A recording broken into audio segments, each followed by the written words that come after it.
CRPF 180 battalion और सब district अस्पताल तराल के इश्तिराक से एक मुफ्त मेडिकल कैंप मुनक़िद हुआ। कैंप में अवाम की बड़ी तादाद ने शिरकत की, जहां उन्हें मुफ्त तिब्बी मुआयने और स्क्रीनिंग की सहूलत फराहम की गई। इस दौरान सीआरपीएफ और सब डिस्ट्रिक्ट अस्पताल तराल के डॉक्टरों ने मरीजों को तिब्बी मशवरे, तशख़ीस और सेहत के एहतियाती तदाबीर के बारे में आगाही फराहम की। तकरीब में 180 बटालियन सीआरपीएफ और एसडीएच तराल के अफसरान भी मौजूद थे।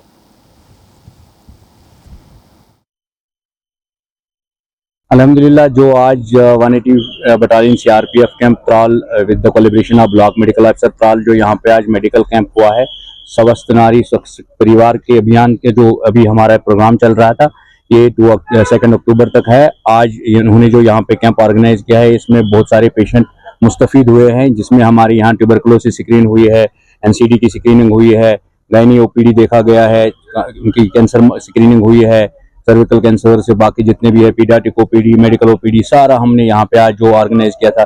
बहुत अच्छा फुटफॉल रहा, बहुत सारे पेशेंट इससे मुस्तफीद हुए हैं। अल्हम्दुलिल्लाह ये अच्छी तरह से कंक्लूड हुआ है। जो इनके डॉक्टर साहबान थे उनका भी अच्छा खासा रोल रहा इसमें। जो हमारे ब्लॉक मेडिकल ऑफिसर तराल की तरफ से जितने भी डॉक्टर्स या पैरामेडिकल स्टाफ था, उनका भी अच्छा कलीदी रोल रहा इसमें। तो अल्हम्दुलिल्लाह ये बहुत अच्छी तरह कंक्लूड हुआ है।